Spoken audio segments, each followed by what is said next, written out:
Good morning বন্ধুরা, আশা করি তোমরা সবাই ভালো আছো, সুস্থ আছো। অনেক দিন পরে আবারও চলে এলাম একটি মিনি ব্লগ নিয়ে। তো আজকের ব্লগটি একটু অন্যরকম।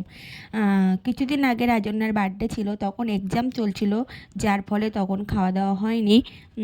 তো কালকে স্কুল থেকে ছুটির পরে আমরা চলে এসেছিলাম ঘোষবাড়িতে। আর রাজন্যার মা বাড়ি থেকে রান্না বান্না করে নিয়ে এসেছিলো, আর খাওয়া দাওয়াটা ঘোষবাড়িতেই হয়েছিল।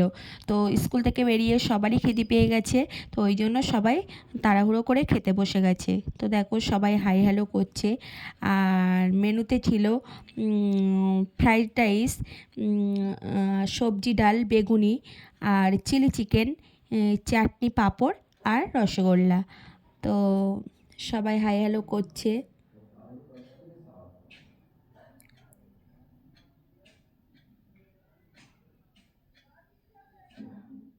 আর এই যে রুম্পা পরিবেশন করছে।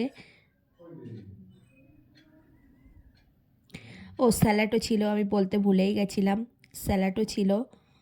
তো তো সবাই বাচ্চাগুলো আগে খাওয়া দাওয়া করছে, বাচ্চাগুলোর খাওয়া দাওয়া হয়ে গেলে তারপরে আমরা খেয়ে নেব।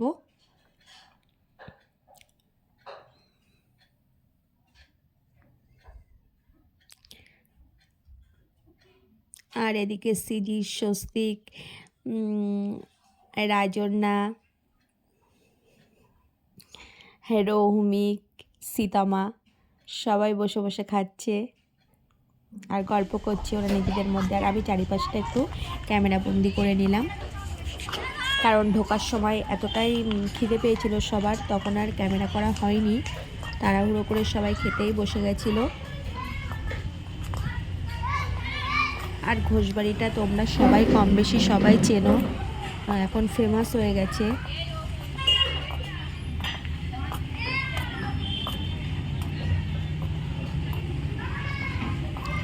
আর অনেক দিন আমি ব্লগ দেইনি, কারণ আমি ঠিকমতো সময় পাচ্ছি না, যার ফলে দেওয়া হচ্ছে না।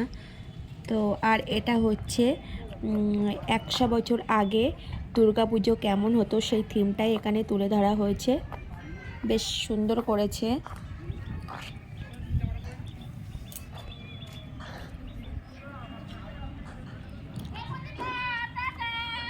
তো তার মধ্যে আমাদেরও খাওয়া দাওয়া হয়ে গেছিলো। তারপরে এবার সবাই বাড়ির দিকে যাওয়ার জন্যে ব্যস্ত হয়ে পড়েছে, কারণ কারোর টিউশন আছে, ওই জন্যে।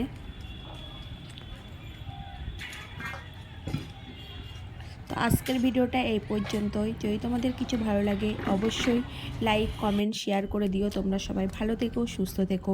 আবারও দেখা হবে পরবর্তী একটি ব্লগে।